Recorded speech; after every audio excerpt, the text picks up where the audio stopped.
Hello friends, welcome to my channel. तो चलिए आज देखते हैं वीकली करंट अफेयर्स 10 क्वेश्चन। तो जो हमारे चैनल पर नए हैं चैनल को सब्सक्राइब जरूर कर ले ताकि आपको नोटिफिकेशन जो है मिलता रहे।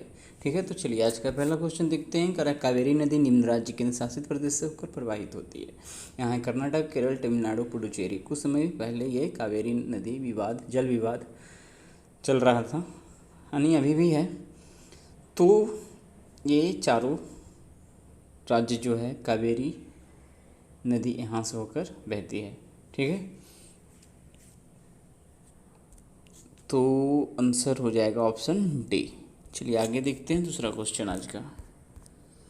करा निम्नलिखित कथनों पर विचार कीजिए। अनुच्छेद 239 से 69 में संवैधानिक संशोधन अधिनियम 1991 द्वारा संविधान में शामिल किया गया था। ठीक है, दूसरा राष्ट्रीय राजधानी क्षेत्र दिल्ली सरकार संशोधन विधेयक हाल फिलहाल में हुआ ना 2023 विधानसभा को पुलिस, सार्वजनिक व्यवस्था और भूमि पर कानून बनाने का अधिकार देता है। तीसरा है राष्ट्रीय राजधानी क्षेत्र दिल्ली सरकार संशोधन विधेयक 2023 राष्ट्रीय राजधानी सिविल सेवा प्राधिकरण को समाप्त करता है। तो ध्यान देना है कि यहाँ पे कथन कौन सा सही है ये चुनना है। तो कथन सिर्फ केवल एक सही है। ठीक है, केवल एक क्यों सही है? तो पहला तो ये जो सही है पढ़ते आ रहे ट्रेडिशनल ही हैं। दूसरा है कि राष्ट्रीय राजधानी क्षेत्र दिल्ली में सरकार संशोधन विधेयक विधानसभा को नहीं उपराज्यपाल को, यहाँ पे पुलिस विभाग को सिर्फ छोड़कर बाकी है।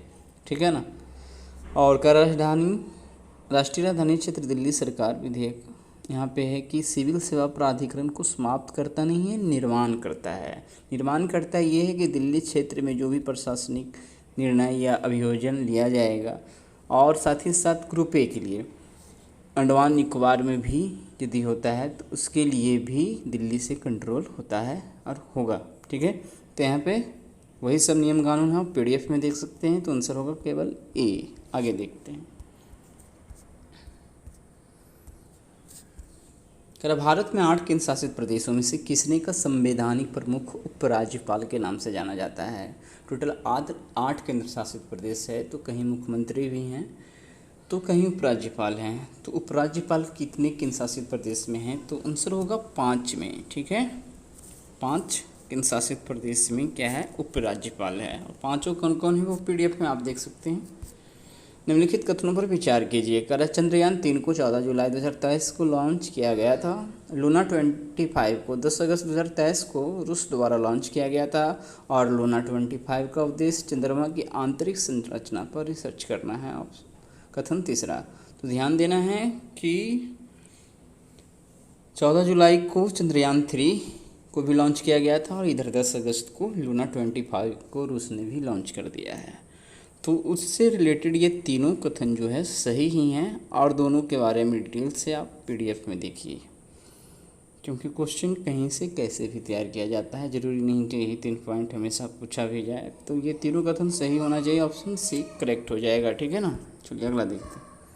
करा है भारतीय न्याय संहिता 2023, भारतीय नागरिक सुरक्षा संहिता 2023 और भारतीय साक्ष्य विधेयक 2023 के संदर्भ में निम्नलिखित कथनों पर विचार कीजिए। तो दंड प्रक्रिया संहिता सीआरपीसी 1898 1973 का स्थानीय भारतीय नागरिक सुरक्षा संहिता 2023 लेगा। कर समान वारंट, दस्तावेज, पुलिस रिपोर्ट, साक्ष्य के बयान इलेक्ट्रॉनिक रूप में किए जा सकते हैं। फिर है एसिड हमला, जाली मुद्रा, मानव तस्करी, बच्चों के खिलाफ यौन अपराध या राज्य के खिलाफ अपराध में हथकड़ी का प्रयोग किया जाएगा। चौथा है राष्ट्रपति के आदेश के विरुद्ध किसी भी न्यायालय में अपील नहीं की जा सकेगी।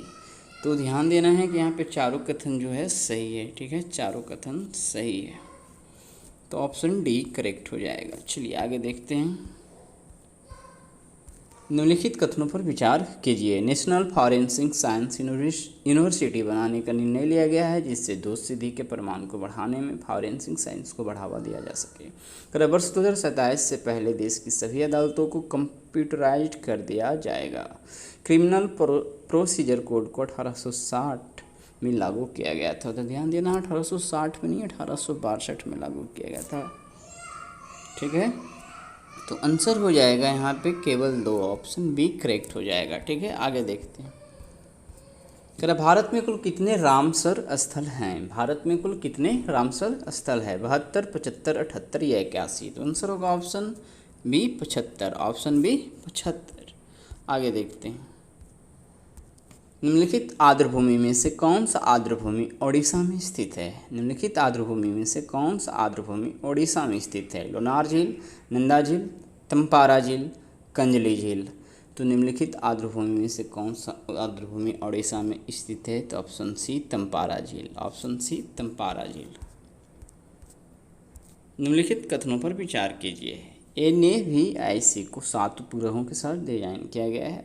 दूसरा है नाविक के कवरेज क्षेत्र में भारत और विश्व के सभी क्षेत्र शामिल हैं। तो ध्यान देना है भारत और भारत की सीमा से परे 1500 किलोमीटर तक, ठीक है, पूरे विश्व में नहीं। तो दूसरा तो गलत हो जाएगा।